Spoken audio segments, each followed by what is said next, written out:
Hi hello வணக்கம் மக்களே, நீங்கள் கேட்டுக்கொண்டிருப்பது பிஎஸ்சியின் சமுதாய வானொலி 107.8 கோவையின் முதல் சமுதாய வானொலி வாய்ஸ் ஆஃப் த ஃபோக்ஸ். உங்களுடன் இணைந்திருப்பது நான் உங்கள் ஆர்ஜே வருணேஷ் மற்றும் ஆர்ஜே ஹரிஷ் கார்த்திகேயன். இன்னைக்கு இந்த சிறப்பு நிகழ்ச்சியில நம்ம கூட இணைஞ்சிருக்கிறது யாருன்னு பாத்தீங்கன்னா, பொதுவாகவே ஒரு மனுஷனோட வாழ்க்கையில கல்வின்றது எவ்வளவு முக்கியம் நமக்கு தெரியும் இல்லையா? அது மட்டும் இல்லாம கல்வியை கத்துக்கிறதுக்கு நம்ம உடல் நலமும் ரொம்பவே முக்கியம். கல்வி, உடல் நலம், மனநலம், இது மூணோட முக்கியத்துவத்தை பத்தியும் இத்தனை நாளா கிளாஸஸ் நமக்கு எடுத்தது மட்டும் இல்லாம அதோட சிறப்பு அண்ட் அதோட முக்கியத்துவம் அதை நமக்கு விளக்குறதுக்காக இன்னைக்கு நம்ம நிகழ்ச்சியில நம்ம கூட கோமல் லட்சுமி அவர்கள் இணைஞ்சிருக்காங்க. அவங்க கிட்ட நம்ம இந்த நிகழ்ச்சியில அவங்களோட தாட்ஸ் என்னலான்றதை பத்தி கேட்கலாம். Hello ma'am. வணக்கம் மேம். இந்த கேஎல்எம்என் ஸ்வஸ்திக்குன்றதை பற்றி நாங்கள் எல்லாருமே கேள்விப்பட்டிருக்கோம் மேம். அதை வந்துட்டு ஃபவுண்ட் பண்ணது நீங்கள் தான் அப்படின்ற எல்லா விஷயத்தை பற்றியும் நாங்கள் கண்டுபிடிச்சிருக்கோம். நம்ம சின்ன வயசுலேருந்தே பொதுவாக ஒரு பழமொழி ஒன்று கேட்டிருப்போம் இல்லையா, 5 விளையாது 50 விளையாதுன்ட்டு. இந்த கேஎல்எம்என் கல்வி முறையை வந்துட்டு நீங்கள் சின்ன வயசு குழந்தைங்கள்லேருந்து, அதாவது சொல்லப்போனால் 3ஆம் கிளாஸ் குழந்தைங்கள்லேருந்து டீச்சர்ஸ் வரையே கூட கற்றுக் கொடுக்கணும் அப்படின்றத பற்றி சொல்லியிருக்கீங்க. ஏன் வந்துட்டு குழந்தைகளுக்கும் அது வந்துட்டு தெரியணும்னு நீங்கள் சொன்னீங்க அப்படின்றது வந்துட்டு நாங்கள் தெரிஞ்சுக்கலாமா மேம்? நிச்சயமா இந்த வாய்ப்பை கொடுத்த பிஎஸ்சி கல்வி குழுமத்தின் உயர்மட்ட அதிகாரிகளுக்கு பணிவான நன்றியும் அன்பான வணக்கங்களும். நல்ல கேள்வி. என்னோட பேர் டாக்டர் ஜே கோமலலட்சுமி. நான் பிஎஸ்சி கம்ப்யூட்டர் சயின்ஸ் படிச்சுட்டு BEd special education, MEd special education முடிச்சிருக்கேன். MPhil computer science, PhD in computer science complete பண்ணியிருக்கேன். ஒரு 22 இயர்ஸாக டீச்சிங் லைனில் தான் நான் பயணம் பண்ணிட்டு வர்றேன். அங்கன்வாடியிலேருந்து ஆராய்ச்சி படிப்பு வரைக்கும் கணிப்பொறி அறிவியல்லையும் சரி, உளவியல் ரீதியாக பெற்றோர்கள், குழந்தைகள் இவங்க எல்லாரையும் நான் அணுகி அனுபவப்பட்டு இந்த பயணத்தை பண்ணிகிட்ருக்கிறேன். இந்த பயணத்தில் நீங்கள் கேட்ட கேள்வி ரொம்ப ஒரு அற்புதமான கேள்வி. 5 விளையாதது 50 விளையுமா அப்படிங்கிறது. நம்மளுடைய நான் வரைஞ்சிருக்கிற இந்த ஓவியத்தை உங்களுக்கு டிஸ்பிளே பண்ணுறேன். இது பார்த்தீங்கன்னா நீங்கள் எல்லோரும் பார்க்கலாம், நீங்களும் பார்க்கலாம். இதுதான் அந்த கேஎல்எம்என் ஸ்வஸ்திக் அப்படிங்கிறது. இது ஒரு கல்வி சம்பந்தப்பட்ட ஒரு தகவல் தொழில்நுட்ப அடிப்படையிலான ஒரு ஓவியம். ஓவியமே பார்க்குறவங்களோட கண்ணையும் கருத்தையும் கவர்ற ஒரு விஷயம்.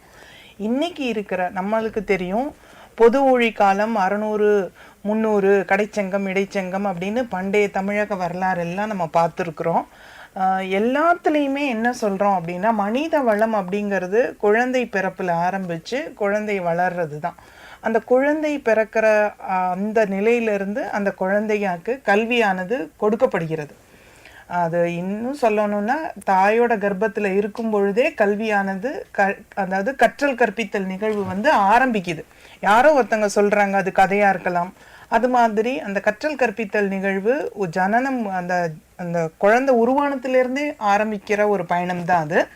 அந்த பயணத்தில் அந்த குழந்தை இன்னைக்கு இருக்கிற காலத்தில் 3 வயசுக்குள்ளே அது 30 மொழி பேசும், அவ்வளோ அறிவும் அப்படின்னு எல்லாம் சொல்லியிருக்கிறாங்க. நம்மளுடைய இந்த பயணம் கேஎல்எம்என் கல்வியை நான் 3ஆம் கிளாஸ்லேருந்து நான் சொல்கிறேன். அல்ஃபபெட்டிக்கல் ஆர்டர் ஆங்கில பதத்தில் தெரிய வர்ற அந்த தெளிந்த நல்ல அறிவாக 26 லெட்டர்ஸ் அந்த குழந்தை சொல்ல வர்ற விஷயத்தில், அதுக்கு இன்ஃபேக்ட் அப்போது 2 லெட்டர் வேர்டு 3 லெட்டர் வேர்டெல்லாம் அந்த குழந்தைக்கு தெரிஞ்சிருக்கும். இன்றைக்கி இருக்கிற மாடர்ன் குழந்தைங்க ரொம்பவே ஸ்மார்ட்டு. அப்போ அவங்களுக்கு இந்த கணிப்பொறி அறிவியல் சம்பந்தமாக ஒரு இன்புட்னா என்ன இருக்கும், ஒரு ப்ராசஸ்னால் என்ன இருக்கும், ஒரு அவுட்புட்னா என்ன, ஒரு அவுட்கம்னா என்ன அப்படிங்கிற ஃபிலாசபியை அடிப்படையாக வச்சு நம்ம உடல், அதுக்கு என்னெல்லாம் இன்புட் இருக்குது, எத்தனை டைப்ஸ் ஆஃப் இன்புட் இருக்குது, அது எப்படி ப்ராசஸ் ஆகுது, உணவு, மூச்சு, சிந்தனை, எண்ணம், இது எல்லாத்தையும் நெறிப்படுத்துகிற மாதிரியான ஒரு செயல்பாடு தான். அதை 5 வயதில் சொல்லி கொடுக்கும் பொழுது அந்த குழந்தைங்களுக்கு கட்டளைகள், ஏன்னா அதான் அடிப்படையே. கணிப்பொறி அறிவியலில் நம்ம கட்டளைகள் கொடுத்து தான் ஒரு இயந்திரத்தை நம்ம வேலை செய்ய வைக்கிறோம். அப்போது நம்ம மனிதர்களானவர்கள் நாமளே நமக்கு கட்டளைகள் கொடுத்துக்கணும். அந்த கட்டளைகள் நல்ல ஆரோக்கியமான கட்டளைகளா இல்லை ஆரோக்கியம் இல்லாத கட்டளைகளான்னு நம்மளுக்கு தேர்வு செய்யவும் அதை பகுத்தறியவும் நம்ம கற்றுக் கொடுக்கணும் அந்த கல்வி. ஸோ நமக்கு நாமே கட்டளைகள் கொடுத்து நம்மளை நாமே ட்ரைவ் பண்ணுவது எப்படி, இயக்குவது எப்படி அப்படிங்கிறத அந்த 3ஆம் கிளாஸ்லேருந்து மனித வளக்கலை யோகம், அப்போ தான் நம்ம இயந்திர வளத்திலிருந்து இயந்திர வளத்தை இயக்கக்கூடிய ஆற்றலை பெற்ற மனித வள குழந்தைகளை உருவாக்க முடியும்னு இந்த மனித வளக்கலை யோகாவை டிசைன் பண்ணி இந்த லோகோ சின்னத்தின் அடிப்படையில் கட்டளைகளை சொல்லி கொடுத்து அவங்கள பழக்கம் பண்ணுறேன். அப்படி அவங்க அந்த யோகாவை, அது நம்மளுடைய தனிப்பட்ட முயற்சி தான் அந்த யோகா. அதை பழக்கம் பண்ணி வரும்பொழுது அது பழக்கம் வழக்கமாகி அது குணமாகி ஒரு பண்புள்ள மனிதனை உருவாக்கும். அதுக்காக தான் இந்த 3ஆம் கிளாஸ்ல இருந்து 5ல் நம்ம வளைச்சிட்டோம்னா கண்டிப்பாக 50ல் ப்ராடக்ட் நல்லா இருக்கும் அப்படின்ற ஒரு எண்ணத்துலையும் விளைவிலையும் தான் இதை பயணம் பண்ணி வந்துட்டு இருக்கிறேன். நீங்கள் குழந்தைகளோட மனநிலையை வச்சு இந்த கல்வி முறையை சொன்னது ரொம்பவே அழகாக இருந்துச்சு மேம். அதுவும் குறிப்பாக சொல்லப்போனால் இது வந்துட்டு ஒரு தனி மனித கட்டளை, அது நல்லதா கெட்டதான்றதை வந்து பாகுபடுத்தி பார்க்க நம்ம தான் தெரிஞ்சுக்கணும்னு சொல்கிற விஷயம். ஏன்னா சின்ன வயசில் குழந்தைங்க பார்க்கறது தான் வந்துட்டு கண்டிப்பாக அது பண்ணும். அப்படி இருக்கப்போ குழந்தைகளே வந்துட்டு அது ஒரு விஷயம் நல்லதா கெட்டதான்றதை அவங்களே பகுத்தறிய ஆரம்பிச்சிட்டாங்கனாலே அவங்க வந்துட்டு நல்லதை மட்டும்தான் யோசிப்பாங்க, நல்லதை மட்டும்தான் செய்வாங்க இல்லையா மேம்? ஆமாம், அதோடு மட்டும் இல்லை, தனக்கு கேடோ தீங்கோ இப்போல்லாம் குழந்தைங்களுக்கு குட் டச்சு பேட் டச்சு இதெல்லாம் சொல்லி தர்றாங்க. அது எதுக்குன்னா அந்த தொடுதல் அப்படிங்கிற ஒரு உணர்வை வந்து வெளிப்படுத்துறதுக்கு ஒரு தைரியத்தை சொல்கிறது. அந்த தைரியத்தை குழந்தைங்களுக்கு கொடுக்கணும். நம்ம எனக்கு வேணும் அப்படின்னு கேட்கறதும் ஒரு தைரியம்தான். எனக்கு இது கெடுதல் நடக்குது, இது யார்கிட்டயானு போய் நான் சொல்லணும், இப்படி சொன்னால் தப்பாகுமோன்னு நினைக்காம தைரியமாக வெளியில் வரும் அந்த தைரியத்தையும் சொல்லி கொடுக்கறது ஒரு கல்வி முறை தான். ஸோ அதனால நிச்சயமாக சின்ன குழந்தையிலேருந்தே உடலுக்கு மனசுக்கு அறிவுக்கு ஆரோக்கியமான இன்புட்ஸ் என்ன, அது கேடான இன்புட்ஸ் என்னன்னு நம்ம சொல்லித்தரணும். அதில் இப்போ வித்தியாசங்கள் வந்தால் அதை எப்படி சேனலைஸ் பண்ணணும், அதை எப்படி ஹேண்டில் பண்ணணும்னு நம்ம குழந்தைங்களுக்கு சொல்லித்தர்றது தான் இதோட ஒரு நோக்கமும் விளைவுமே. கண்டிப்பாக மேம். இப்போ மென்டல் எஜுகேஷன் பற்றி நிறையா சொன்னீங்க மேம். ஃபிசிக்கல் எஜுகேஷன் வந்து எப்படி ஒரு குழந்தைய மோல்ட் பண்ணி அவங்க வாழ்க்கைக்கு வந்து எப்படி அது ஒரு நல்ல விதமாக உதவும் அப்படின்னு நீங்கள் நினைக்கிறீங்க மேம்? ரொம்ப அற்புதமான ஒரு கேள்வி. Congrats sir. ஏன்னா ஃபிசிக்கல் எஜுகேஷன் இப்போ நம்மளுடைய குழந்தைங்களுக்கு ஸ்போர்ட்டிவ் ஸ்பிரிட் அப்படிங்கிற ஒரு மிகப்பெரிய சாஃப்ட் ஸ்கில்லே எதில் வரும்னா ஃபிசிக்கல் எஜுகேஷனில் தான் வரும். சரி சரி பரவாயில்ல போனா போட்டோம், ஒரு தடவை தோத்தா என்ன, அடுத்த தடவை நம்மளுக்கு இருக்கே அப்படிங்கிற ஒரு மிகப்பெரிய கலையை கற்றுக் கொடுக்குற அந்த ஸ்போர்ட்டிவ் ஸ்பிரிட்டை ஃபிசிக்கல் எஜுகேஷன் தான் கொடுக்கும். அதனால அந்த ஃபிசிக்கல் எஜுகேஷனுக்கு முதல்ல உடல் வந்து ஃபிட்னஸாக இருக்கணும். ஸோ ஃபிசிக்கல் எஜுகேஷனும் ஃபிசிக்கல் ஹெல்த் எஜுகேஷனும் அதோட கூட இந்த கட்டளைகளும் சேர்ந்த ஒரு அமைப்பு தான் மனித வளக்கலை யோகம். நம்மளுக்கு கான்ட்ரிபியூட்டிவ் ஸ்பிரிட்டும் வேணும், அது வந்து பங்களிக்கிறது. காம்படிட்டிவ் ஸ்பிரிட்டும் வேணும், அது science and technology R technical type. ஆனால் நாமளே நம்மளை சந்தோஷமாக வச்சுக்கணும்னா நம்ம உடல் ஆரோக்கியமாக இருக்கிறதுக்கு ஸ்போர்ட்டிவ் ஸ்பிரிட் ரொம்ப வேணும். அதுக்கு ஃபிசிக்கல் ஃபிட்னஸும் வேணும், ஃபிசிக்கல் எஜுகேஷனும் வேணும். ஃபிசிக்கல் ஃபிட்னஸ் அப்படிங்கிறது உடல் நல கல்வி, ஹெல்த் எஜுகேஷன், இது மூணோட ஒரு காம்பினேஷன் காம்போ பேக்கு தான் இது. அதனால ஸ்போர்ட்டிவ் ஸ்பிரிட் வளர்றதுக்காக கண்டிப்பாக இந்த ஃபிசிக்கல் எஜுகேஷன் யூஸ் ஆகும். அதோட கூடிய கட்டளைகள் தான் இந்த மனித வளக்கலை யோகமே. கண்டிப்பாக மேம் நீங்கள் சொல்லியிருந்தது ரொம்பவே அழகாக இருந்துச்சு மேம். எப்படி நமக்கு வந்துட்டு physical education and mental education இம்பார்ட்டண்ட்டுன்றதா இருக்கட்டும், அது மட்டும் இல்லாமல் நம்ம ஜெயிக்கிறோம் தோக்குறோன்றதை தாண்டி நம்ம கலந்துக்கணும் அப்படின்ற மனநிலை சின்ன வயசுலேருந்தே எல்லா குழந்தைங்களுக்கும் வரணும் மேம். ஏன்னா நிறைய குழந்தைங்க வந்துட்டு ஏதாச்சும் ஒரு விஷயத்தில் கலந்துக்கிட்டாங்கன்னா அதில் தோல்வின்றது அவங்களுக்கு வந்துச்சுன்னா அதை ஏற்றுக்கிற மனப்பான்மை எல்லாருக்கும் இருக்காது. ஆனால் இந்த கல்வி முறை மூலயமா இருக்கட்டும், இந்த மனித வளக்கலை யோகா அந்த விஷயம் மூலயமா இருக்கட்டும், அவங்களுக்கு சின்ன வயசுலேருந்தே நம்ம கலந்துக்கிறது தான் முக்கியம். எத்தனை தடவை தோத்தாலும் நம்ம ஜெயிச்சாலும் நம்ம கலந்துக்கிறது தான் கடைசி வரை முக்கியமான ஒரு விஷயமா இருக்க போகுதுன்றதை ரொம்பவே புரிய வைக்கிற விஷயமா இருக்குல்ல மேம்? கண்டிப்பாக புரிய வைக்கும். அது மட்டும் இல்லை, இந்த யோகா வடிவமைப்பே வந்து physical education plus health education plus mental, இது எல்லாமே ஒரு கலை. இது அதில் எல்லாமே சின்க்ரனைஸ் ஆகிருக்கும், கோஆர்டினேட் ஆகிருக்கும். நம்ம கலந்துக்கிறோம், தோற்று போகிறோம், எல்லாத்துக்கும் ஒரு அவுட்புட் இருக்குது. இப்போ கலந்துக்கிட்டு பரிசு வாங்கலை, தோற்று போயிட்டோம்னா அதுக்காக நம்ம மனித வளத்தை நாமளே மாய்ச்சிக்க கூடாது. இவ்வளோதான் லைஃப்னு நம்ம நினைக்க, போனால் போட்டும் போ, அடுத்த தடவை கலந்துக்கலாம், இல்லை இந்த கலந்துக்கல என்னன்னா என்ன வேற என்ன. இப்போ ஒரு சைடில் நம்ம மேக்ஸ்லேயே 100 வாங்கணும்னு நினைக்கிறோம். சரி நம்மளுக்கு மேக்ஸ் வரல, 100 மார்க் வரல, 99 தான் வந்திருக்கு. சரி டிராயிங் வருதா, ஓகே டிராயிங்ல நம்ம கண்டினியூ. நம்ம மனித வளத்தை என்னைக்குமே மாய்ச்சிக்க கூடாது. ஒரு தோல்வினாலும் பரவாயில்ல விட்டுடலாம். அதுதானே sportive spirit. Never give up சொல்லி கொடுக்கறது ஸ்போர்ட்டிவ் ஸ்பிரிட் தான்.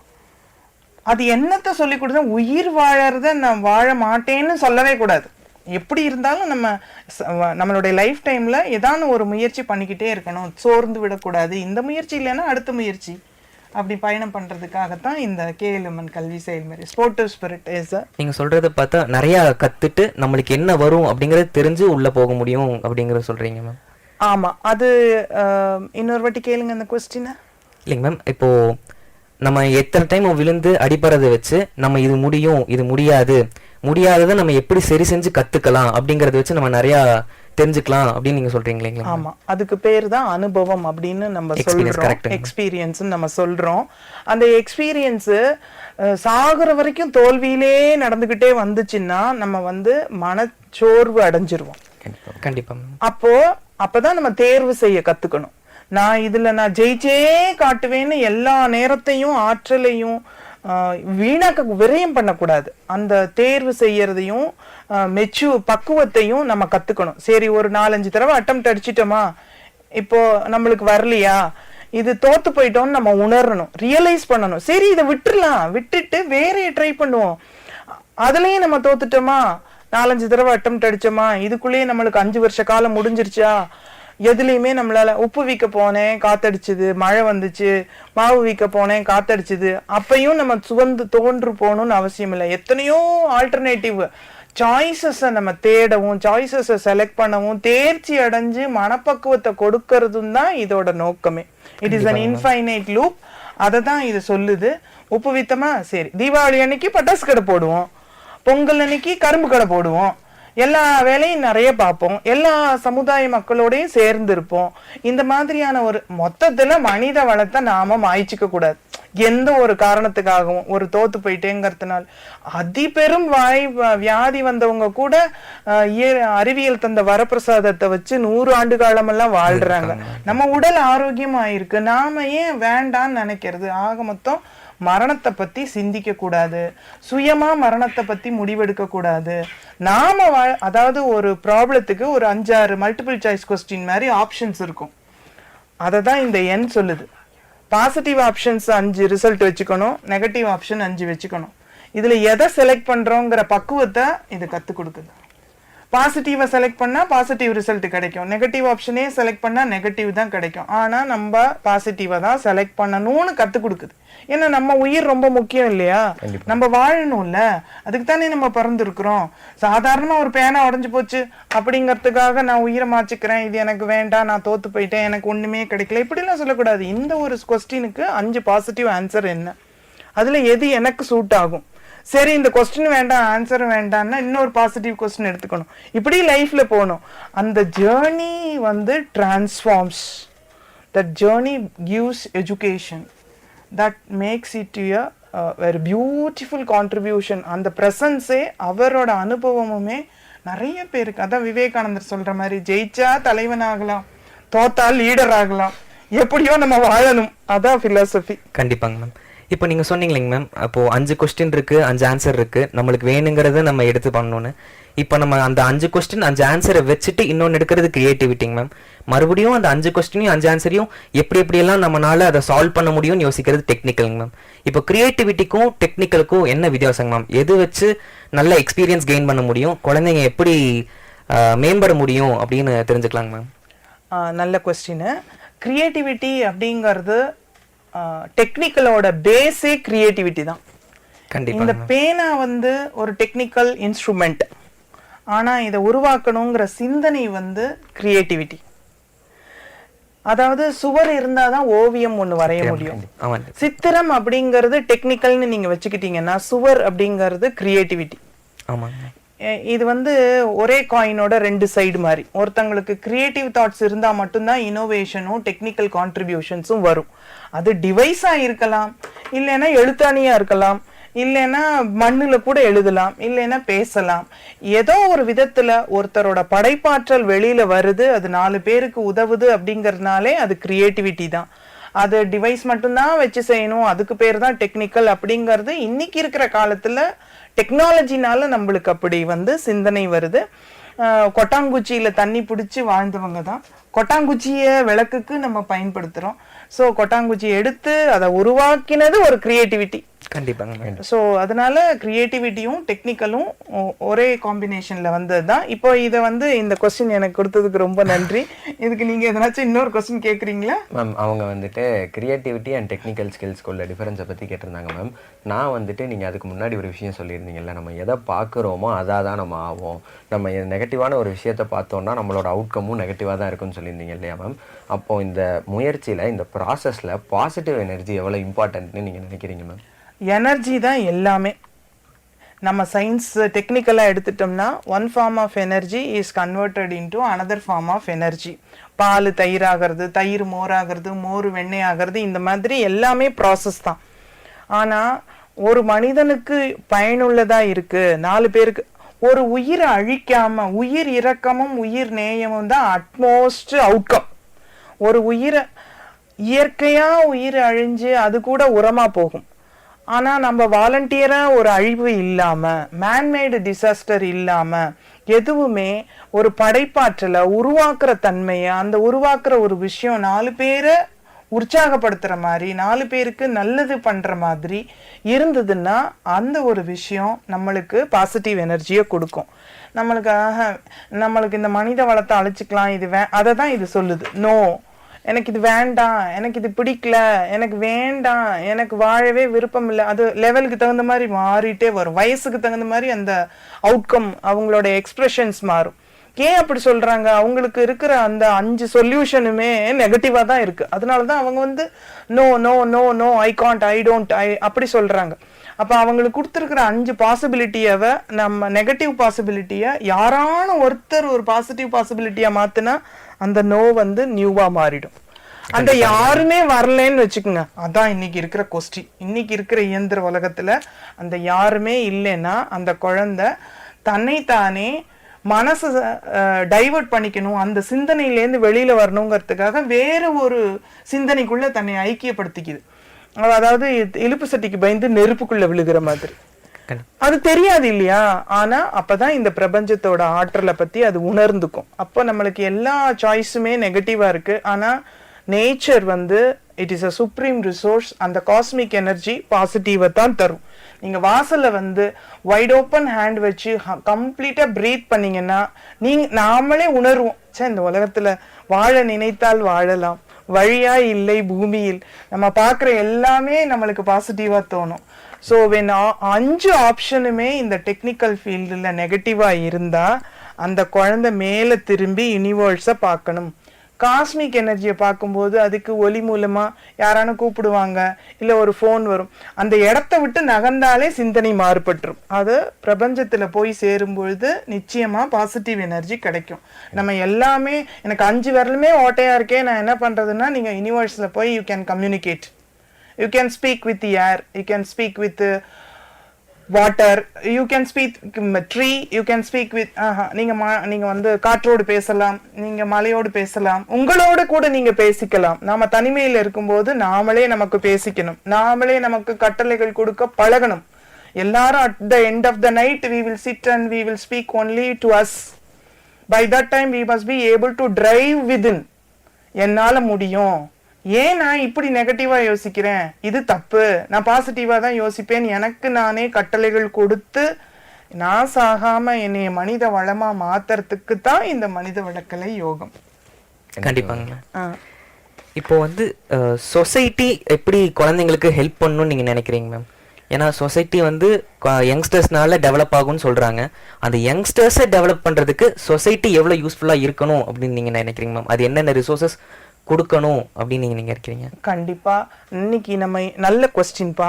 அதுக்கு முன்னாடி இந்த கொஸ்டினுக்கு நான் ஆன்சர் சொல்லி, இந்த கொஸ்டின் நீங்க முன்னாடி கேட்ட கொஸ்டினோட பேக்கி ஆன்சர், கிரியேட்டிவிட்டிக்கும் டெக்னிக்கல் திங்கிங்க்கும் என்ன வித்தியாசம்னு. இந்த டிராயிங் ஒரு டெக்னிக்கல் டிராயிங். இதை யோசிச்சு சிந்திச்சு, இப்போ ஒரு ஓவியத்தை பார்த்தா அந்த ஓவியத்துக்குள்ள என்ன இருக்குன்னு 1000 பேர் 1000 அர்த்தம் சொல்லுவாங்க. அது அவங்களுடைய விஷனை பொறுத்தது. இது எஜுகேஷன் டிராயிங். இதை திங்க் பண்ணி இந்த ப்ளூம்ஸ் டாக்ஸானமி படி லிங்க் பண்ணி அனலைஸ் பண்ணி சிந்தசைஸ் பண்ணி இவாலுவேட் பண்ணி ஒரு அவுட்கம்மை அது ஜென்ரேட் பண்ணுறதுனால இது எஜுகேஷன் லோகோ. இது டெக்னிக்கல். இதை நான் கிரியேட்டிவாக என்ன பண்ணியிருக்கேன், இது ஒரு கல்வி கொடியில் இதை ஒரு கொடியாக்கி நான் ஃப்ளாக் மாதிரி பிடிச்சிட்டு இருக்கிறேன். இந்த கொடியை எடுத்துட்டா இது வெறும் டெக்னிக்கல் டிராயிங். அது மாதிரி நம்மளுக்கு மனிதர்களுக்கு மூளை அப்படிங்கிறது டெக்னிக்கலா திங்க் பண்ணிக்கிட்டே இருக்கணும். இருதயம் அப்படிங்கிற ஒரு மரம் ரூட்லையும் வளரணும், ஷூட்லையும் வளரணும். அது மாதிரி நம்ம டெக்னிக்கலாகவும் இருக்கணும், கிரியேட்டிவாகவும் ஃப்ளாக் மாதிரியும் நம்ம இருக்கணும். நம்ம இதுல இது ரெண்டும் சமச்சீரா வரணும். அதுக்காகத்தான் இந்த மனித வளக்கலை. எனக்கு டெக்னிக்கலே வரல, ஒன்றும் பிரச்சனை இல்லை, நீ ஃபிளாக் வச்சுக்கலாம், இதை வாசிக்க தெரியணும்னு அவசியம் இல்லை, நான் ஃபிளாகா கூட பிடிச்சிக்கலாம், ஒரு 4-10 ஃபிளாக் பண்ணா போதும். ஸோ அது மாதிரி நாம இருந்தா தான் எதுவுமே முடியும். இது அதை விட அடுத்த மேம்பட்ட படிநிலையில ஒரு கிரியேட்டிவ். இது நான் பிடிக்கிறது, இது பாரத மாதா பிடிச்சிருக்கிறது. அதாவது ஹையர் ஆர்டர் திங்கிங் ஸ்கில்ஸ். இது மாதிரி டெவலப் பண்ணிக்கிட்டே போகலாம். At the end of the day என்ன பண்ணுவோம், நம்ம 4 பேருக்கு பயன்படணும். ஸோ கிரியேட்டிவ் திங்கிங் தான் எல்லாத்துக்கும் பேஸ். அது இருந்தாலே போதும், நான் வாழணும், நான் ஒரு அற்புத படைப்பு, என்னையும் ஒருத்தங்க படைச்சிருக்கிறாங்க. எப்படி ஒரு செல்போனை நம்ம எவ்வளோ பத்திரமா ப்ரொடெக்ட் பண்றோமோ அது மாதிரி எனக்கு நானும் முக்கியம், நான் ஆரோக்கியமா இருக்கணும் அப்படிங்கிற ஒரு சிந்தனை டெக்னிக்கல். ஆனா இதெல்லாம் நான் பாதுகாத்துக்கணும்னு நினைக்கிறது கிரியேட்டிவ். ஸோ இதுதான் அந்த கிரியேட்டிவ்க்கும் டெக்னிக்கலுக்கும் டிஃப்ரென்ஸு. இப்போ சமுதாயம் எப்படி உதவி செய்யணும் அப்படின்னு இன்னைக்கு இருக்கிற இளைஞர்களுக்கு மிகப்பெரிய மிகப்பெரிய சவாலான விஷயம். வழிகாட்டுறதுக்கு யார் இருக்காங்க? we are ready to work, we are ready to contribute, we love everything, we understand everything, we realize everything, what we want to do, kindly guide. அப்போ அந்த மாதிரி சமயத்துல இந்த சமுதாயம் என்ன பண்ணணும் அப்படின்னு நம்ம எதிர்பார்க்கிறது ஒரு ஒரு முக்கியமான ஒரு கட்டம். அதுவும் அந்த இளமை பருவத்துல ஒரு கல்லூரி முடித்து சமுதாயத்துக்குள்ள நுழையிற ஒரு குழந்தைங்களோட எதிர்பார்ப்பான ஒரு நிலை. அப்போ இதை படிச்சுட்டு வர்ற ஒரு குழந்தைங்க என்ன பண்ணுவாங்க, அவங்க ஆல்ரெடி எல்லாமே தெரிஞ்சிருப்பாங்க. இப்படிதான் 5 சாய்ஸ் தான் இருக்கு, நம்ம தேர்வு செய்ய கத்துக்கணும், தேர்ச்சி அடையணும். நம்மளுக்கு நெகட்டிவ் இன்புட்ஸ் வந்தா என்னமோ, இந்த சமுதாயத்துல இந்த பிரபஞ்சத்துல எல்லாரும் நல்லவங்க தான், நான் என்ன கொடுக்குறேனோ அது எனக்கு திரும்ப வரும் அப்படிங்கிற சயின்ஸை நம்ம கண்டிப்பா புரிஞ்சுக்கணும். நான் எப்பவுமே பாசிட்டிவா நினைக்க முதல்ல விரும்பணும். இதுதான் இதுல சொல்லித்தர்றது. நான் தான் சோர்ஸ், நான் தான் ரிசோர்ஸ். நான் நெகட்டிவை ஜென்ரேட் பண்ணிட்டா எனக்கு நெகட்டிவ் தான் ரிட்டர்ன் வரும், ஆப்போசிட்டா பாசிட்டிவ் வராது. நான் நெகட்டிவ் இல்லாம சரி நான் பாசிட்டிவா இருந்தா எனக்கு கிடைக்கிறது நெகட்டிவா இருந்தாலும் என்னால ஹேண்டில் பண்ண முடியும். அதுக்குரிய எனர்ஜி பாசிட்டிவ்க்கு தான் இருக்கு, நெகட்டிவ்க்கு இல்ல. நான் ஃபுல்லா நெகட்டிவா, அததான் இந்த ஸ்வஸ்திக் வேர்ட் சொல்லுது. நான் ஃபுல் அண்ட் ஃபுல் நெகட்டிவா இருந்தேன்னா என்னால ஒரு பாசிட்டிவா டெஸ்ட்ராய் பண்ணவே முடியாது. நான் ஃபுல் அண்ட் ஃபுல் பாசிட்டிவா இருந்தா என்னைய ஒரு நெகட்டிவ் வந்து டெஸ்ட்ராய் பண்ணாது. நான் கரெக்டா சொல்றேன்னு நினைக்கிறேன். நான் பாசிட்டிவா இருந்தேன்னா என்னைய யாராலையும் டிஸ்டர்ப் பண்ண முடியாது. கண்டிப்பா. நான் பாசிட்டிவா இருந்தேன்னா நான் யாரையும் டிஸ்டர்ப் பண்ண மாட்டேன். அப்படி நான் எல்லாரையும் அணுகும் பொழுது ஆட்டோமேட்டிக்கா மேக்னெட் மாதிரி நம்மளை நோக்கி எல்லாரும் வருவாங்க.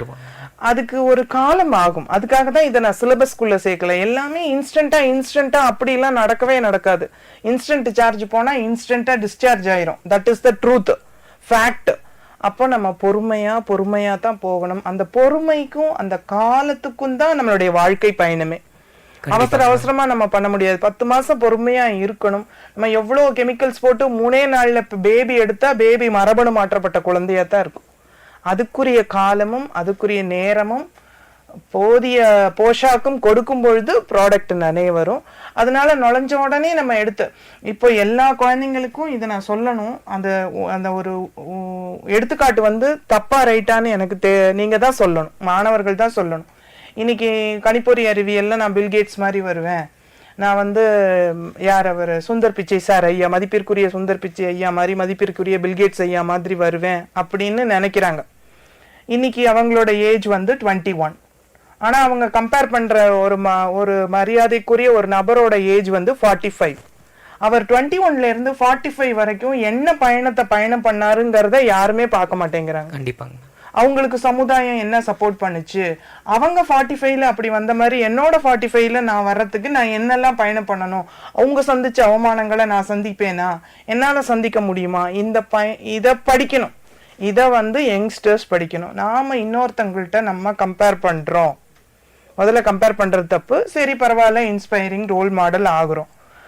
அவர் அடைந்த அந்த பதவியையும் பயணத்தையும் நான் வந்து எந்த கஷ்டமுமே படாம 21 வயசுல அடைய முடியும்னா அது எப்படி சாத்தியம்? அவர் 26 வருஷ பயணத்தை நானும் அட்லீஸ்ட் ஒரு 26 நாளானும் பண்ணணும்ல. அப்ப நம்ம தோல்விகளை without pain there is no gain. அப்ப நாம ஒருத்தங்க 50 வயசுல ஒருத்தங்க எலான் மஸ்கோட நம்ம மதிப்பிற்குரிய எலான் மஸ்கோட கம்பேர் பண்றோம். இப்படி யாரையோடையானு நம்ம ஒரு இன்ஸ்பைரிங் பர்சனாலிட்டியோட கம்பேர் பண்ணும்போது அந்த நோவைஸ்ல இருந்து பிகினர் ஆகி லேர்னர் ஆகி எக்ஸ்பர்ட் ஆகி அதுக்கப்புறம் எக்ஸ்ப்ளோர் பண்ணி அப்புறம் தான் அவர் கான்ட்ரிபியூட்டர் ஆயிருக்காரு. கண்டிப்பா கண்டிப்பா. நாம இங்க நோவைஸ்ல இருந்து அவரோட காம்பீட் பண்ணினா இது சாத்தியமா?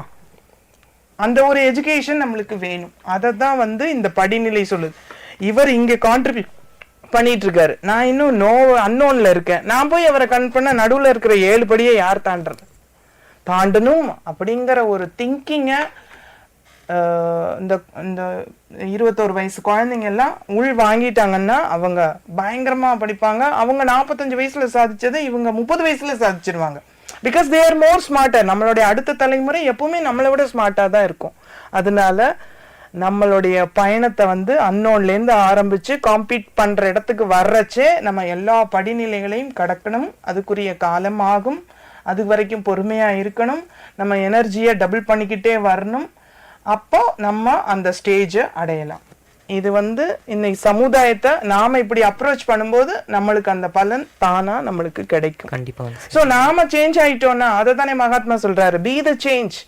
அடுத்தவங்க சேஞ்ச் பண்ணணும், நம்மள அடுத்தவங்க டிரைவ் பண்ணக்கூடாது. அது ஃபர்ஸ்ட் பிலாசபி. நாம யாரும் சொல்லவும் கேட்க மாட்டோம், நாம மாறுவோமே. அப்போ 21 வயசுல இருந்து 55 வயசுக்காரங்களோட கம்பீட் பண்ணாம அவங்க பட்ட கஷ்டமெல்லாம் என்னன்னு கேஸ் ஸ்டடி பண்ணி அனலைஸ் பண்ணேன்னா இந்த யங்ஸ்டர்ஸ் வந்து இன்னும் கொஞ்சம் இம்ப்ரூவ் ஆயிக்குவாங்க. சேனலைஸ் பண்ணணும் தாட்ஸை. கண்டிப்பாங்க. நீங்க சொல்லும் போதே நம்ம டெஸ்டினேஷனை பார்க்கறத விட அந்த ஜேர்னியும் அந்த ப்ராசஸையும் தான் நம்ம பார்க்கணும்னு சொன்னது ரொம்பவே அழகா இருந்துச்சு மேம்.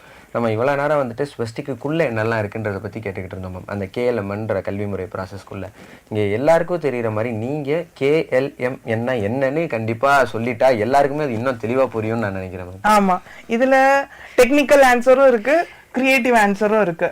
டெக்னிக்கல் ஆன்சர் அப்படின்னா நீல்ஸ் போர் அப்படின்னு நம்மளுக்கு பருப்பொருள் எல்லாமே அந்த கெமிஸ்ட்ரியில அது என்ன பீரியாடிக் டேபிள்ல இருக்கிற எல்லா எலிமெண்ட்ஸும் என்ன காம்பினேஷன்ல வருது, அதோட அட்டாமிக் நம்பர் என்ன அப்படின்னு கண்டுபிடிச்ச ஒரு விஞ்ஞானி.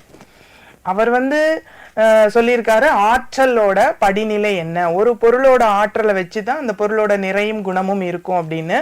அந்த ஆற்றலோட லெவல்ஸை தான் கேஎல்எம்ன்னு அவர் சொல்லியிருப்பாரு. It is a symbolic label. அதை தான் இது வந்து டெக்னிக்கல் ஆன்சர். ஒரு விஷயம் வந்து ஆரம்பிக்கிற நிலையில அது சம்பந்தமா நம்மளுக்கு அது பத்தின தகவல்களும் செய்திகளும் சிந்தனையும் எதிர்பார்ப்பும் எந்த அளவுக்கு இருக்கும், அதான் அன்னோன் ஸ்டேஜ்ல. இப்போ நான் வந்து ஒரு புது ஃபோன் வாங்குறேன்னு வச்சுக்கோங்களேன், அந்த ஃபோனை பத்தி எனக்கு ஒண்ணுமே தெரியாது. ஐ எம் அந்த பிகினர் லெவல், அதான் அன்னோன் ஸ்டேஜ். அதுக்கப்புறம் நான் அடுத்த ஸ்டேஜுக்கு முதல்ல ஃபோனுன்னு ஒன்று இருக்குன்னே தெரியணும். அதுதான் வந்து எஜுகேஷன். அந்த விழிப்புணர்வை கொடுக்கறது தான் எஜுகேஷன். நம்ம படிக்கலைன்னா நம்மளுக்கு கண்டிப்பா அந்த விழிப்புணர்வு தெரியாது, நிறைய விஷயங்கள் தெரியாது. பக்கத்துல அடுத்த தெருவில் என்ன இருக்குன்னு கூட நம்மளுக்கு தெரியாது. நான் வந்து பெரிய ப்ரொஃபஸரா இருப்பேன், யாரானும் வந்து அது ஒரு ஜியோகிராபிக்கல் சென்ஸ்ன்னு நம்ம சொல்றோம். பட் எஜுகேஷன் அப்படிங்கிறது விழிப்புணர்வு கல்வி. விழிப்புணர்வான நம்மளுக்கு இருக்கணும். ஸோ அந்த அன்னோன் அப்படிங்கிறது இது ஏன் கல்வி அப்படின்னா இதை எழுத்து கூட்டி வாசிக்கணும். ஆற்றல் படிநிலையில ஒரு விஷயத்தை பத்தி ஆரம்ப நிலையில நம்மளுக்கு ஆற்றல் கம்மியா தான் இருக்கும். அதுக்கப்புறம் பார்த்தோம்னா அதை பத்தி நல்லா கத்துக்குவோம். சரி, இப்போ உதாரணத்துக்கு ஒரு சைக்கிள்னு வச்சுக்கலாமே. சைக்கிள் நம்ம ஓட்டணும், சைக்கிள்னு ஒரு விஷயம் இருக்கு, அது இந்தியாவுக்கு வந்திருக்கு அப்படின்னு முதல்ல தெரிஞ்சுக்கணும். அதுக்கப்புறம் அந்த சைக்கிளை நாம முதல்ல வாங்கணும். அதுக்கப்புறம் அதை பக்கத்திலே வச்சு 10 நாள் தொடாமையே வச்சிருப்போம், அதனாலையும் பிரயோஜனம் இல்லை, அந்த படிநிலையிலையும் பிரயோஜனம் இல்லை. இதை தான் நீங்க சொன்ன மாதிரி வாழ்க்கை அப்படிங்கிறது டெஸ்டினியை நோக்கி இல்லை, ப்ராசஸ் நோக்கி. ப்ராசஸ் தான் லைஃப். அதான் கேஎல்எம்என் ப்ராசஸ். எங்க ஆரம்பிக்கிறோம், எப்படி அடுத்த படிநிலை வருது, அதோட பேக்கப் என்ன, அதோட டைரக்ஷன் என்ன அப்படின்னு சொல்றது தான் அந்த படிநிலை. இப்போ நம்ம வந்து அந்த கேஎல்எம்என்ல கே ப்ராசஸ்க்கு வந்துட்டோம் அப்படின்னா அதுக்கப்புறம் அந்த சைக்கிளை ஓட்டணும். அதை எப்படி ஓட்டணும்னு கத்துக்கணும். அப்போ நம்மளுடைய ஆற்றல் இன்னும் கொஞ்சம் பலமா இருக்கும். சைக்கிளை தொட்டு எடுத்து ஸ்டாண்டு போட்டு தொட்டு நிற்போம். அதுக்கப்புறம் கத்துக்கிட்டதுக்கு அப்புறம் யோசிச்சதுக்கு அப்புறம் தான் ஸ்டாண்ட் எடுத்துட்டு வண்டி ஓட்டுவோம். அப்பவும் பின்னாடி 10 பேர் வந்துகிட்டே இருப்பாங்க. அது மைண்ட் மேப்பிங். அப்புறம் அவன் கவட்டக்கால் விட்டானே, சீட்டுல உட்காந்து ஓட்டினானே, ஒரு வீல தூக்கி ஓட்டினானே, இதெல்லாம் திங்க் பண்ணுவோம். அது மைண்ட் மேப்பிங். அதுக்கப்புறம் எங்கேயானு கீழே விழுந்துட்டோம்னு வச்சுக்கோங்க, அவ்வளவுதான், ஸ்போர்ட்டிவ் ஸ்பிரிட் இருக்காது. இனிமே நான் அந்த சைக்கிளை தொடமாட்டேன், எனக்கு சைக்கிளே வேண்டாம், எனக்கு சைக்கிளே ஆகாது அப்படின்னு கெட் பேக் ஆகிறது 4வது படிநிலை. அப்போ நம்மளுடைய லெவல் என்னாச்சு, அப்படி 0 லெவலுக்கு வந்துரும்.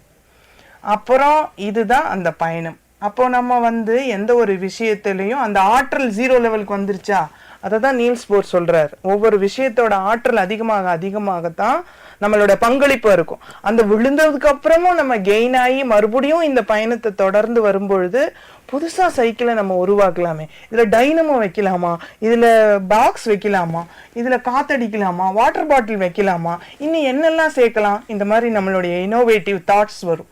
அப்ப நம்மளுடைய ஆற்றல் வந்து கடைசி படிநிலை அடைஞ்சிருச்சுன்னு அர்த்தம். we started becoming contributing to others, selfless spirit ஆயிடுச்சு. அப்ப ஹியூமன் பீயிங் வந்து ஸ்பிரிச்சுவல் பீயிங் மாதிரி கான்ட்ரிபியூட் பண்ண ஆரம்பிச்சிருவாங்க. ஸோ அதனால இப்ப நீங்க கேட்ட கேள்விப்படி KLMN அப்படிங்கிறது அறிவியல் ரீதியா பருப்பொருள் சம்பந்தமா இந்த மெட்டீரியலிஸ்டிக் வேர்ல்டும் இப்படித்தான். இதே ஸ்வஸ்திக் அப்படிங்கும்போது எல்லாமே நம்மளுக்கு சேலஞ்சா இருந்து எதுவுமே நம்மளுக்கு வாய்ப்பே வரல அப்படிங்கும்போது நாம் என்ன செய்யலாம், சரி சைக்கிள் கிடைக்கல, சிச்சா இந்த மாங்காய் புளிக்கும், நான் நடந்தே போய்க்கிறேன் போ. எப்படி இருந்தாலும் சைக்கிள் கிடைக்கலன்னா உடனே அவங்களோட சண்டை போட்டு இவங்களோட சண்டை போட்டு எல்லா மனித வளத்தையும் டிஸ்டர்ப் பண்ணி நம்மளும் டிஸ்டர்ப் ஆகாம யாரோட கம்பேர் பண்ணி எனக்கு சைக்கிள் இல்லைன்னு வேதனைப்படுறோமோ அதை நிறுத்தணும். நம்ம குடும்ப சூழ்நிலை என்ன, பொருளாதாரம் என்ன, அதை நினைக்கணும். அப்படி இல்லையா அந்த திங்கிங்கை தான் நான் சாய்ஸஸை தான் சேஞ்ச் பண்ண சொல்றேன். இல்ல சைக்கிள் வாங்குறதுக்கு என்னால் ஆனா என்ன பண்ணினா எனக்கு இந்த சைக்கிள் கிடைக்கும், அப்படி என்னோட பங்களிப்பு என்ன அப்படின்னு நான் சிந்திக்கணும். அந்த பாசிட்டிவ் சாய்ஸஸை தான் நான் சொல்றேன். அதான் N to no to new. அப்படி அந்த சாய்ஸஸ் அந்த குழந்தை செலக்ட் பண்ணணுங்கிறதுக்கு தான் இந்த லோகோ. அப்போ நான் என்ன பண்ணணும் அப்படின்னு எப்போ ஒரு குழந்தை இன்வர்ட் ஜேர்னியை ஸ்டார்ட் பண்ணிச்சோ அப்போ that is the victory of this logo. He becomes the change. நான் என்ன சேஞ்ச் ஆகணும், எனக்கு சைக்கிள் வேணும்னா நான் என்ன பண்ணணும், எனக்கு சைக்கிளே வேண்டாம் அப்படின்னா ஓகே, சைக்கிள் இல்லாமல் இருந்துக்கிறது என்னோட சாய்ஸ் தான், நான் தேர்வு அடைஞ்சுக்கிறேன். அப்போ வேறையில கவனிச்சு அதுக்காக நானே மாட்டேன், என்னையவே நான் வந்து டேமேஜ் பண்ணிக்குவேன், எல்லாரையும் டிஸ்டர்ப் பண்ணுவேன், எல்லா டைமையும் கெடுப்பேன், என்னோட ஆற்றலை நெகட்டிவாக ஜென்ரேட் பண்ணாமல் நாம காப்பாற்றிக்கணும். அதை தான் இது சொல்லுது. ஸோ இதுதான் இந்த KLMN. இது ஹையர் எஜுகேஷன். இது குழந்தைங்களுக்கு எப்படி சொல்லணும் அப்படின்னா அல்பபெட்டிக்கல் ஆர்டர் நம்மளுக்கு தெரியும். K for knowing, L for learning, M for mind mapping, N for no contributing or new contributing. குழந்தைங்க 2 தான் சொல்லுவேன், எனக்கு வேணும் எனக்கு வேண்டாம், நான் செய்வேன் நான் செய்ய மாட்டேன். செய்வேன் அப்படின்னா அது ஒரு கான்ட்ரிபியூஷன், நியூ கான்ட்ரிபியூஷன். செய்ய மாட்டேன் அப்படின்னா நோ கான்ட்ரிபியூஷன். ஒரு குழந்தை பாசிட்டிவ் வைப்ல இருக்கா நெகட்டிவ் வைப்ல இருக்கான்னு அதோட பிஹேவியரை வச்சு நம்ம இதை கண்டுபிடிச்சிடலாம். ஸோ அதுதான் இது சொல்லுது KLMN ஸ்வஸ்தி. கண்டிப்பாங்க. சரிங்க. இப்போ இத்தனை நேரம் ப்ராசஸ், பாதை, எப்படி நம்ம முன்னேறணும் அதை பத்தி சொல்லிட்டு இருந்தீங்க மேம். உங்களோட ஃபியூச்சர் விஷன்ஸ் என்ன மேம்? கண்டிப்பா ஸ்பிரிச்சுவல் பீயிங் அப்படின்னு பார்த்தோம்னா இந்த உலகத்துல நாம வந்து இந்த இவ்வளோ அதை எப்படி சொல்லுவாங்க, ஒரு நீடிலோட பாயிண்ட்ல கோடியில ஒரு பங்கு தான் நம்ம இந்த யூனிவர்ஸ்ல எர்த் அப்படி சொல்லுவாங்க. நாம ஒண்ணுமே இல்லை, எல்லாமே வந்து அழிந்து போற ஒரு விஷயம், அந்த அழியறது மட்டும்தான் மாறாததுன்னு சொல்லுவாங்க. ஆனா சயின்ஸ் அண்ட் டெக்னாலஜில எதுவுமே வேஸ்ட் கிடையாது. ஒரு ஆற்றல் இன்னொரு ஆற்றலா மாறிக்கிட்டே இருக்கும். அது நெகட்டிவாவோ பாசிட்டிவாவோ கான்ட்ரிபியூட் பண்ணிக்கிட்டே இருக்கும். ஒரு நெகட்டிவா பாசிட்டிவா மாத்துறதுக்கு தான் நம்ம அறிவை யூஸ் பண்ணணும், ஒரு நெகட்டிவை பாசிட்டிவா மாத்துறதுக்கு தான் புத்தியை யூஸ் பண்ணணும். எப்படி இருந்தாலும் இந்த மனித வளத்தை நம்ம வெளியில கொண்டு வரணும். இதுதான் இதோட பர்பஸ். இது வந்து எதிர்காலத்துல இப்ப வரைக்கும் நான் பள்ளிகள்ல கல்லூரிகள்ல இதுல எல்லாத்தையும் எடுத்துட்டு போயிட்டு இருக்கிறேன். எதிர்காலத்துல எனக்கும் இது ஒரு வேஸ்ட் ஆகாது, இது வேஸ்ட் இல்லை, இந்த பயணம் ஒரு வேஸ்ட் இல்லை. ஏன்னா எல்லாருமே சர்வசாதாரணமா கொடுக்குற கிரிட்டிக் கமெண்ட்ஸ் வந்து இது வேஸ்ட், இதை நீ செய்யாத. ஏன்னா இது ஒரு நெகட்டிவ் ஃபீட்பேக் தானே. இப்போ எனக்கு இருக்கிற ஆப்ஷன்ல அவங்க நெகட்டிவ் ஆப்ஷன்ஸ் கொடுக்குறாங்க. அப்ப நான் என்ன பண்ணுவேன், ஆஸ் பர் சயின்ஸ் எதுவுமே வேஸ்ட் கிடையாது, எல்லாத்துக்கும் ஒரு நாளைக்கு ரிசல்ட் அண்ட் ரிவார்டு இருக்கு அப்படிங்கிற ஒரு ஹோப் இருந்தாதான் நான் என்னால முதல் அடியை எடுத்து வைக்க முடியும். ஒரு single drop make a mighty ocean. So அந்த மாதிரி தான் இன்னைக்கு இருக்கிற இளைஞர்கள் யாருமே ஒரு புதிய பயணத்தை ஆரம்பிக்கும் பொழுது மதிப்புக்குரிய சின்மயானந்த்ஜி சொல்ற மாதிரி வாழ்க்கையில வந்து வாழ்க்கை முழுக்க பயணம் பண்ணினா தான் அடைய முடியுங்கிற ஒரு மிகப்பெரிய கோலை நம்ம வச்சுக்கணும். நம்மளுடைய 50 வயசு 60 வயசு நாளைக்கே எனக்கு ஒரு பொருள் கிடைச்சிருச்சுன்னு வச்சுக்கோங்களேன், எனக்கு வாழ்க்கை சலிப்பு தட்டிரும். அதுக்கப்புறம் நாளைக்கு இன்னொரு பொருளை தேடி எனக்கு சலிப்பாகவும் அந்த மாதிரி தான் நெகட்டிவா போகும். எனக்கு நான் அடையறதுக்கு முயற்சி பண்ணிக்கிட்டே இருக்கணும். அது எய்ம் ஃபார் சன் அப்படின்னு நினைக்கும் போது என்னோட பயணம் வந்து இனிமையா இருக்கும். அது மாதிரி எனக்கும் ஒரு எய்ம் ஃபார் விஷன் இருக்கு. அது என்னன்னா, இந்திய கல்விக் கொள்கையில இதை இணைக்கணும். இது வந்து கல்வி வளர்ச்சி நாள் அன்னைக்கு ஒவ்வொரு பள்ளியிலும் கல்வி கொடியா ஏற்றப்பட்டு மதிப்பிற்கும் மரியாதைக்கும் போற்றுதலுக்கும் உரிய கல்வி தந்தை காமராஜர் ஐயா அவங்கள நினைச்சு இந்த கல்வி கொடியை ஏத்தணும். ஏன்னா கல்விதான் நம்மளுக்கு விழிப்புணர்வு தருது. நம்மளோட அறியாமையிலேருந்து கஷ்டமே பட்டுக்கிட்டு இருந்தா இதுதான் விதின்னு இருக்கணும்ன்றது இல்லை. அதை மாத்துறதுக்கு நாம என்ன மதியை யூஸ் பண்றோம் அப்படிங்கிற ஒரு விழிப்புணர்வு கல்வியை எல்லாருக்கும் எடுத்துட்டு போன அவரை நன்றி கூறுற விதமா இதை கல்வி வளர்ச்சி நல்ல கொடியா ஏத்தணும் எல்லா பள்ளிகள்லையும். அதுக்கப்புறம் பிசிக்கல் எஜுகேஷன் மாதிரி இந்த மனித வளக்கலையை எல்லா பள்ளிகள்லையும் வீக்லி ஒன்ஸ் அவங்க டெய்லி யோகா பிராக்டிஸ் பண்ணணும். அதுக்கப்புறம் இது வந்து தேசிய கல்வி சின்னமா ஏற்றுக்கொள்ளப்படணும் அப்படிங்கிறது வந்து என்னுடைய முயற்சி. அதாவது இது என்ன சொல்ல வருதுன்னா, இத இந்தியா அப்படிங்கிற பேரை பார்த்து எத்தனையோ பேர் வந்தாங்க. அம்மா அப்படின்னா நம்ம அம்மாவை நினைப்போம். அந்த மாதிரி இந்த ஸ்வஸ்திக் அப்படின்னா வாழ்க்கையில தேர்வு செய்யறதும் தேர்ச்சி அடையிறதும் நம்மளோட கையில தான் இருக்கு. என் கையில தான் இருக்கு. நான் எப்படி சேஞ்ச் ஆனா எனக்குரியது வேணும், எனக்கு என்ன வேணுமோ அதை நான் தான் செலக்ட் பண்ணணும். அதுக்கான கடின உழைப்பும் எங்கிட்டே இருந்து தான் வரணும். அதுக்கு என்னெல்லாம் செய்யணுங்கிறத இந்த மரம் மாதிரி நீரை தேடி நல்லவர்களை தேடி நாம தான் பயணம் பண்ணணுங்கிற அடிப்படை தத்துவத்தை, அந்த சிந்தனையே இது ஒரு பிகினிங் பாயிண்ட் தான். அதாவது அவங்க சொன்ன மாதிரி சீடு பேக்ஸ் தான் இதெல்லாம். அது போட போட அது வளர வளர 21 வருட பயணத்துல அது மிகப்பெரிய நோபல் மேன் ஆஃப் விஷனை ப்ரொடியூஸ் பண்ணும் அப்படிங்கிறது என்னுடைய லட்சியம். கண்டிப்பாங்க மேம்.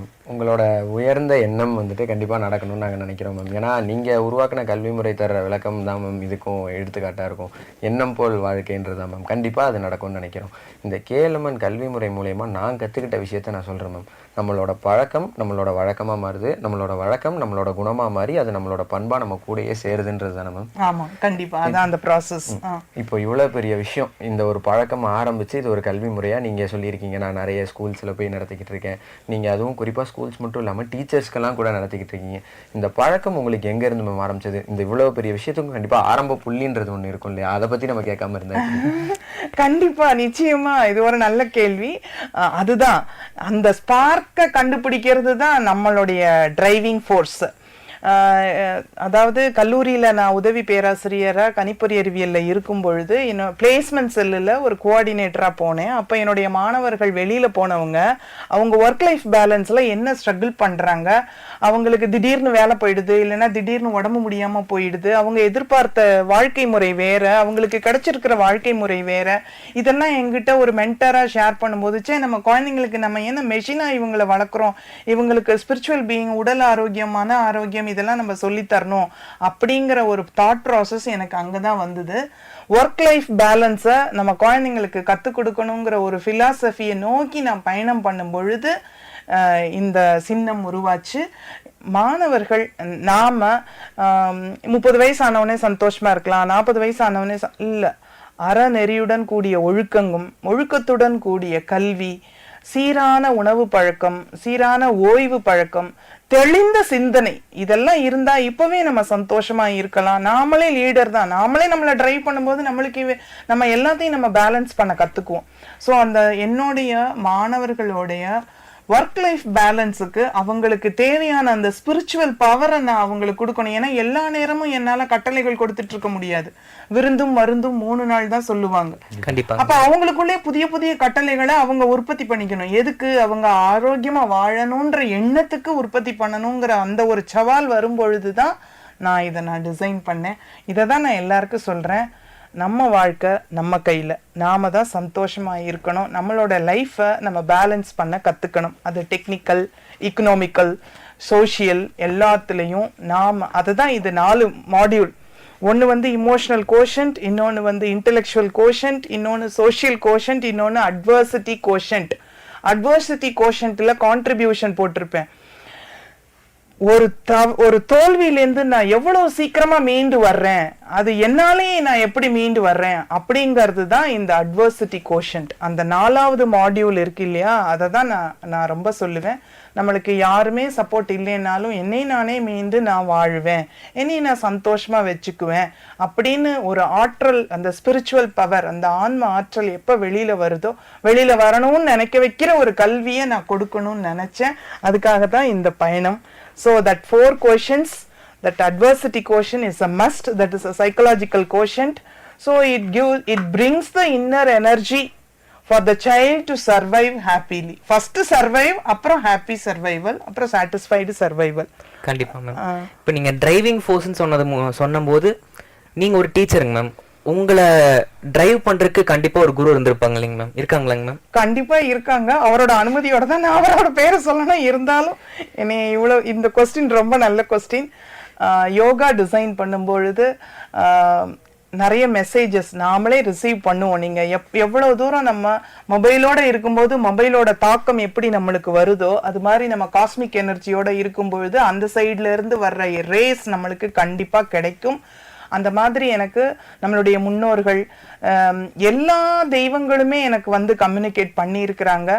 அதுபோல நடைமுறை தெய்வமா முதல்ல இது ரொம்ப நல்லா இருக்கு, இதை நீ எடுத்துட்டு தாம்மா போகணும், சோர்வே அடையாத, நீ போற பகுதியில உனக்கு எனர்ஜி கொடுத்துக்கிட்டே இருப்பாங்க, நீ எனர்ஜியை ஸ்டாக் வச்சு எடுத்துட்டு போகணும்னு தேவையில்லை, you should keep on trying, keep on moving, எங்கேயும் ஸ்டாக்னேட் ஆகாத, உன்னைய ஸ்டாக்னேட் ஆக விடாம இந்த சமுதாயம் இந்த பிரபஞ்சத்தோட ஆற்றலும் ஈர்க்கும்னு எனக்குள்ள இருந்த அந்த பாரத மாதாவை கண்டெடுத்தது மதிப்பிற்கும் மரியாதைக்கும் வணங்குதலுக்கும் உரிய முன்னாள் வைஸ் சான்சலர் அண்ணா யூனிவர்சிட்டி ஐயா அவங்க தான். அவங்க பேரு உங்க எல்லாருக்குமே தெரியும்னு நினைக்கிறேன். அவங்க தான் என்னை வழி நடத்தினாங்க. அவங்களோட வழிகாட்டுதல்லையும் இதுவரைக்கும் நடந்த இப்ப கூட நம்மளுடைய பிஎஸ்ஜி நிறுவனத்துல அவரும் ஒரு வாய்ப்பு கொடுத்தாங்க. ஸோ நம்ம எவ்வளவு தூரம் முன்னே ரூட்டை நகர்த்துறோமோ நம்மளுக்கு அங்கேருந்து கிடைக்கும். இப்ப வரைக்கும் இந்த நிமிஷம் வரைக்கும் இந்த நிகழ்ச்சி நடத்துற வரைக்கும் கொடுத்த எல்லாருமே, என்னை உருவாக்கினவங்க, இவங்க எல்லாருமே இந்த சமுதாயமும் இந்த தலைமுறையும் நல்லா வாழணும்னு நினைக்கிறோம். இருக்கிற வரைக்கும் சந்தோஷமா ஆரோக்கியமா, நோய் இல்லைன்னா நம்ம கோடீஸ்வரன், நோய் இருந்தா நம்மளுக்கு லட்சம் காசு இருந்தாலும் பிரயோஜனம் இல்லை. அப்போ ஆரோக்கியமான தேகம், ஆரோக்கியமான சிந்தனை, ஆரோக்கியமான எண்ணம், இதெல்லாம் நம்ம அடுத்த தலைமுறைக்கு கொண்டு வரணும்னு நினைக்கிறேன். இவ்வளோ பேரும் தான் எனக்கு குரு. அதை இன்னும் சொல்லணும், ஸ்பிரிச்சுவல் பீயிங்கா மாற்றும் போது தத்தாத்திரேயர்னு ஒருத்தர் இருப்பாங்க. எல்லா மதத்திலையும் எல்லாத்துலயும் இருக்கு. இது வந்து இயந்திர வளத்திலிருந்து மனித வளத்தை மீட்கிறதுக்கான ஒரு பயணம் தான். குருவியை பார்த்து அதை கத்துக்கலாம், ஓடுற நதியை பார்த்து ஒருத்தங்க கத்துக்குவாங்க, காக்காவை பார்த்து விருந்தோம்பலை கத்துக்கலாம். இந்த மாதிரி ஒவ்வொன்றை பார்த்து கத்துக்கிட்ட மாதிரி இப்ப வரைக்குமே எல்லாருமே என்னை வழி நடத்திட்டு வர்ற குரு தான். நீங்க கேள்விகளை கேட்டு நீங்க குருவா இருக்கிறீங்க, பதில்களை சொல்லி நான் மாணவனா இருக்கிறேன். இப்போ இப்படிதான் இந்த பயணம் வந்தது. கண்டிப்பாங்க மேம். மேம், நீங்கள் சொன்ன விஷயத்தில் நான் பார்த்தது என்னென்னா, நீங்கள் சின்ன வயசில் நீங்கள் கற்கும்போது என்ன பார்த்தீங்களோ அதுதான் மேம் இன்றைக்கி உங்களோட கல்வி முறையாக வெளியே வந்திருக்கு. எண்ணம் போல் வாழ்க்கைன்றது தான் வந்துட்டு இந்த கல்வி முறை நமக்கு விளக்கக்கூடிய விஷயமா இருக்குது. அதுக்கு எடுத்துக்காட்டாவே நீங்கள் தான் இருக்கீங்க இல்லையா மேம்? ஆமாங்க. ஏன்னா நீங்கள் சொன்னது கரெக்டு தான். இந்த தியாகம், அதுக்கப்புறம் விட்டு கொடுத்தல், சாக்ரிஃபைஸ், அதெல்லாம் வந்து இன்னைக்கு நான் தமிழ் மீடியத்துல தான் படித்தேன். தாய்மொழி கல்வி தான் எனக்கு சிந்தனை வளத்தை தந்தது. சிந்தனை வளம்ங்கிறது நம்மளுக்கு கிரியேட்டிவிட்டிக்கு தாய்மொழி தான் ரொம்ப முக்கியம். அதில் தான் நம்மளால சிந்திக்க முடியும். அப்புறம் என்னை சுற்றி இருந்தவங்கெல்லாம் எல்லாருமே தியாகசீலர்களாக இருந்தாங்க. அவங்களுக்கு வந்து எதுவுமே செல்ஃபிஷாக பண்ணிக்க தெரியாது. ஏன்னா அந்த குடும்ப சூழ்நிலை, குடும்ப வளம் அப்படி இருந்தது. அதனால இவ்வளவு காலம் நான் வந்து இலவசமாகவே கட்டணம் எதுவும் வசூலிக்காம, யாரை பற்றியும் முன்ன பின்ன தெரியாமல் என்னால் ஒரு தனியாக ஒரு பயணம் பண்ணி இவ்வளவு தூரம் பரிமளிக்க முடியுது அப்படின்னா, நான் பார்த்தவர்கள், என்னை நெறிப்படுத்தியவர்கள் எல்லாருமே வந்து தவசீலர்களாகவும் தியாகசீலர்களாகவும் இருந்ததுனால ஒருவேளை நான் இப்படி இருக்கேனோ என்னமோ, அதுவும் ஒரு காரணம். கண்டிப்பாக இந்த இவ்வளோ பெரிய உங்களோட ப்ராசஸில் நீங்கள் உங்கள் டெஸ்டினேஷனை நோக்கி போய்கிட்டு இருக்கும் போது இதில் உங்களுக்கு நிறையவே ஹார்ட்ஷிப்ஸ் இருந்திருக்கும், நிறையவே விருதுகள் நீங்கள் வாங்கியிருக்கீங்க. இது மட்டும் இல்லாமல் குறிப்பாக ஒரு விஷயம் நம்ம சொல்லப்போனால், எல்லோருக்கும் எளிய வகையில் இந்த விஷயம் வந்துட்டு போய் சேரணுன்றதுக்காக இது எல்லாமே நீங்கள் வந்துட்டு இலவசமாக பண்ணிக்கிட்டு இருக்கீங்க. கண்டிப்பாக உங்களோட விஷன் வந்துட்டு ஒரு பெரிய விஷனரி தாட்டாக இருக்குன்னு. ஆமாம், இதில் நான் அம்பேத்கர் ஐயாவை சொல்லியே ஆகணும். எல்லா வாய்ப்பும் சமநிலையில் கொடுக்கப்படும். அப்பதான் அவன் தேர்வு செய்வான். தேர்வு செஞ்சாதான் ஸ்பிரிச்சுவல் பீயிங்கா எலிவேட் ஆகுவான். மேனிஃபெஸ்டேஷன்லாம் அப்பதான் கிடைக்கும். கண்டிப்பா மேம். இந்த மாதிரி கல்வியா இருக்கட்டும், உடல் நலமா இருக்கட்டும், மனநலமா இருக்கட்டும், மூணோட முக்கியத்துவத்தை பத்தி நம்ம உங்க மூலியமா தெரிஞ்சுக்கிட்டோம் இல்லையா? இந்த வாய்ப்புக்கு வந்துட்டு நன்றி சொல்லிக்கிட்டு உங்களிடமிருந்து விடைபெறுவது நான் உங்கள் ஆர்ஜே வருணேஷ் மற்றும் ஜே ஹரிஷ் கார்த்திகேயன். நீங்கள் கேட்டுக்கொண்டிருப்பது பிஎஸ்டியின் சமுதாய வானொலி 107.8, கோவையின் முதல் சமுதாய வானொலி, வாய்ஸ் ஆஃப் த ஃபோக்ஸ். நன்றி, வணக்கம்.